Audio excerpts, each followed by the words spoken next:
کہ اب آپ کو کھانے سے رک جانا ہے، پانی پینے سے رک جانا ہے، تو ان تمام کاموں سے رکنا ہے، اور اس کے بعد جو یہ غلط بری باتیں تھیں، غیبت نہیں کرنا، چوری نہیں کرنا، کسی کی برائی نہیں کرنا، طعنے نہیں کرنا، گالم گلوچ نہیں کرنا،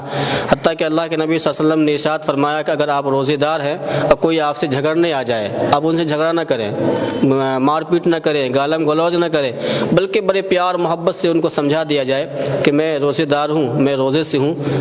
اور اس لیے میں ان تمام کاموں کو نہیں کرنا چاہیے۔ تو جتنی بری چیزیں ہم معاشرے میں سمجھتے ہیں، انسانیت کے لیے، خود کے لیے، ان تمام بری باتوں سے اور کاموں سے رک جانا ہے روزے کے اندر، اور جو اچھائی ہے، مثلا عبادت کرنا، تلاوت کرنا، تسبیح کرنا، ذکر و اذکار کرنا، یہ آپ کا جو مشغلہ ہے، جو جاب ہے، وہ کام ہے، آپ خاموشی سے اس کام میں لگے رہیں، اس سے بہتر کچھ نہیں ہوگا کہ روزہ کی حفاظت کی جائے۔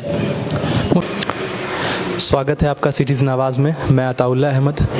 اور میں ابھی موجود ہوں مسجد وی وی ولایت صاحبہ فیض اللہ خان میں، اور میرے ساتھ ابھی یہاں کے امام مفتی صادق احمد خان صاحب قاسمی موجود ہیں، اور ان سے ہم یہ جاننے کی کوشش کریں گے کہ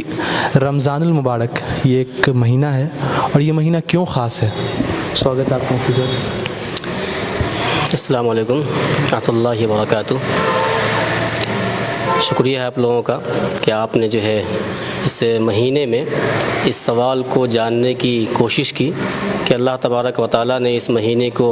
اور ان کے روزوں کو افضل کیوں قرار دیا۔ قرآن کریم میں اللہ تبارک و تعالیٰ نے ارشاد فرمایا، یا ایھا الذین آمنوا کتب علیکم الصیام کما کتب علی الذین من قبلکم لعلکم تتقون، کہ ایمان والو، آپ کے اوپر روزے فرض کیے گئے، اور روزے کے فرض کرنے کا مقصد اور اس کا غرض یہ ہے کہ آپ کے اندر تقوی پیدا ہو جائے۔ تقوی یعنی اللہ سے ڈرنے کا ایک مادہ، آپ کے دل میں خوف خدا آ جائے، اس کے لیے روزہ فرض کیا گیا، تاکہ وہ جو مسلمان بندے اور مومن بندے مہینے کے دوسرے دنوں میں اللہ تبارک و تعالیٰ سے ان کا تعلق کمزور پڑ گیا تھا، رمضان کے اس مبارک مہینے کی برکت سے اللہ تبارک و تعالیٰ کے وہ قریب آ جائیں اور اپنے گناہوں پہ شرمندہ نادم ہوں۔ اسی بنا پر نبی کریم صلی اللہ علیہ وسلم جب شعبان کا آخری ہفتہ تھا، رمضان کا مہینہ آنے والا تھا، تو نبی کریم صلی اللہ علیہ وسلم نے ایک بہت لمبا خطبہ دیا، جس میں آپ نے ارشاد فرمایا صحابہ کرام رضوان اللہ علیہ مجمعین کو مخاطب کر کے کہ آپ لوگوں پہ ایک ایسا مہینہ آنے والا ہے جو رحمت والا مہینہ ہے، برکت والا مہینہ ہے۔ اس مہینے میں ایک رات ہے جو 1000 راتوں سے بڑھ کے ہے، اور اسے رمضان کے مہینے میں کوئی فرض کام کرنا ایسا ہے جیسے کہ دوسرے دنوں میں کوئی اس مہینے میں کوئی نفل کام کرنا ایسا ہے جیسے کہ دوسرے مہینوں میں کوئی فرض کام کرنا، اور اس مہینے میں جو فرائض ہیں ان کو ادا کرنا ایسا ہے کہ ان کے مقابلے میں 70 فرائض ادا کرنا۔ اس مہینے میں مومن کا رزق بڑھا دیا جاتا ہے، اور اس مہینے میں سرکش شیاطین قید کر دیے جاتے ہیں۔ جنت روزانہ اللہ تبارک و تعالیٰ اپنے نیک بندوں کے لیے سجاتا ہے، اور جنت سے یہ کہتا ہے اللہ کہ ہمارے نیک بندے اپنی مشقتوں کو اپنے اوپر سے پھینک کر عنقریب آپ کی طرف آئیں گے۔ جہنم کا دروازہ بند کر دیا جاتا ہے، سرکش شیاطین قید کر دیے جاتے ہیں، راتوں سے بڑھ کے ہے، اور اسے رمضان کے مہینے میں کوئی فرض کام کرنا ایسا ہے جیسے کہ دوسرے دنوں میں کوئی اس مہینے میں کوئی نفل کام کرنا ایسا ہے جیسے کہ دوسرے مہینوں میں کوئی فرض کام کرنا، اور اس مہینے میں جو فرائض ہیں ان کو ادا کرنا ایسا ہے کہ ان کے مقابلے میں 70 فرائض ادا کرنا۔ اس مہینے میں مومن کا رزق بڑھا دیا جاتا ہے، اور اس مہینے میں سرکش شیاطین قید کر دیے جاتے ہیں۔ جنت روزانہ اللہ تبارک و تعالیٰ اپنے نیک بندوں کے لیے سجاتا ہے، اور جنت سے یہ کہتا ہے اللہ کہ ہمارے نیک بندے اپنی مشقتوں کو اپنے اوپر سے پھینک کر عنقریب آپ کی طرف آئیں گے۔ جہنم کا دروازہ بند کر دیا جاتا ہے، سرکش شیاطین قید کر دیے جاتے ہیں، تاکہ عام دنوں میں جو لوگ دوسرے بڑے گناہوں کی طرف آسانی سے مائل ہو جاتے ہیں، اس مبارک مہینے میں ان تک پہنچ رسائی بہت کم ہوتی ہے۔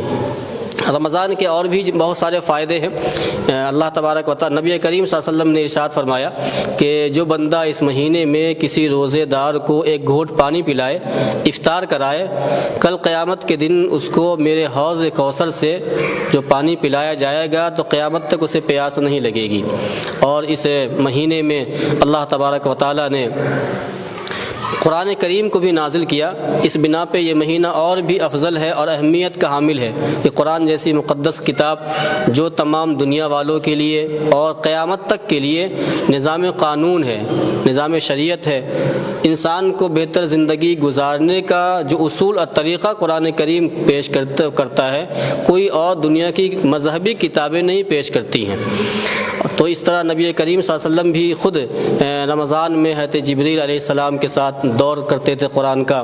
اسی بنا پر رمضان کے دن کا روزہ فرض قرار دیا گیا اور رات کی جو تراویح ہے اسے سنت قرار دیا گیا کہ مسلمان جو ہے دن میں روزہ رکھیں، اللہ کے حکم پہ عمل کریں اور رات میں اللہ کے لیے اللہ کے سامنے کھڑے ہو جائیں، اللہ کے لیے سجدے کریں تاکہ ان کا رتبہ بلند ہو سکے اور اللہ سے اپنے گناہوں کی معافی مانگ سکے۔ اسی بنا پہ یہ کہا گیا کہ اس رمضان کے 3 عشرے ہیں، عشرہ 10 دن کو کہتے ہیں، تو پہلا 10 دن پہلا عشرہ جو رحمت کا ہے، دوسرا 10 دن دوسرا عشرہ مغفرت کا ہے، اور تیسرا آخری جو 10 دن ہے تیسرا عشرہ وہ جہنم سے آزادی کا ہے۔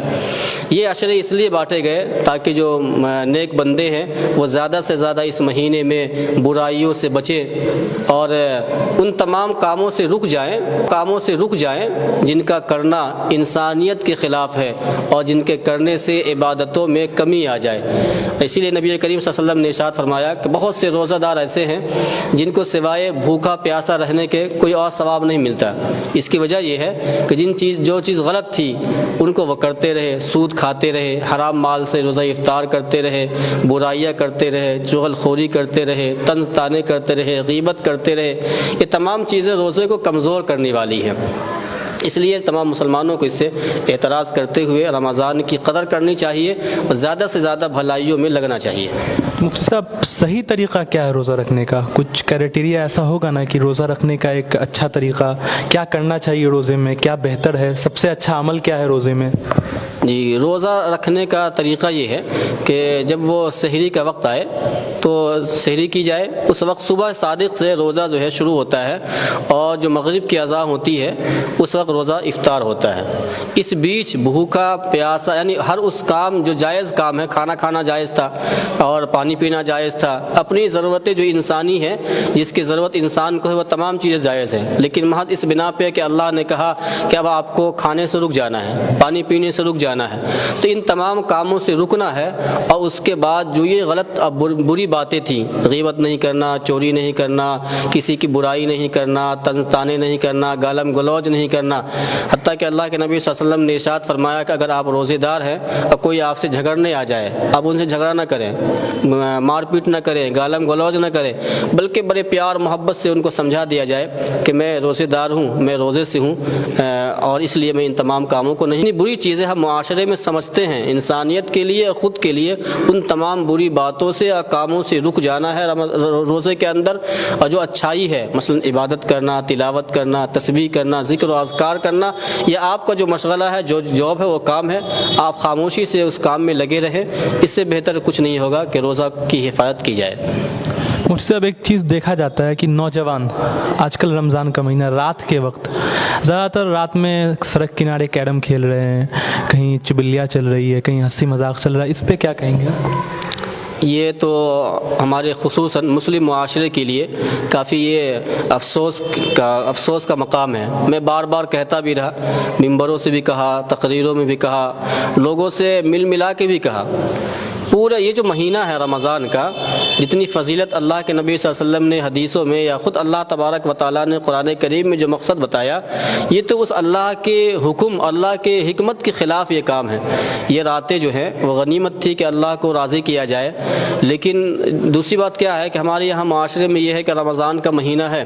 نیک کام کرو گے، کوئی چھوٹا سا کام کریں گے تو اس کا 70 گنا زیادہ یا 700 گنا ثواب ملے گا زیادہ۔ دوسرا پہلو ہم بھول جاتے ہیں کہ اگر آپ گناہ کریں گے تو ایک گناہ کا جو عذاب ہو سکتا ہے وہ بھی اتنا گنا بڑھ کے ملے گا۔ تو یہ جو ہے کافی دکھ کی بات ہے کہ رمضان جیسا زمانہ ملا، اس کے دن کی حفاظت کرنی چاہیے۔ راتوں کو اگر ممکن ہے، اگر آپ کے پاس سہولت ہے، طبیعت میں نشاط ہے، تو آپ اللہ کی عبادت کریں، اور اگر نہیں کر پا رہے ہیں آپ اطمینان سے سو جائیں۔ اس طرح سے جو ہے ہر محلے کے کونے پہ، چوک چوراہے پہ یہ مسلمان بچوں کا خاص طرح سے اس طرح کا کارنامہ یہ ہے، برے باتوں میں کارنامہ انجام دینا یہ اچھی باتیں نہیں ہیں۔ یہ ہم تمام مسلمانوں کے لیے افسوس کا مقام ہے، ہمیں اس پہ غور کرنا چاہیے، ان کی روک تھام کرنے کی کوشش کرنی چاہیے۔ مفتی صاحب ایک چیز اور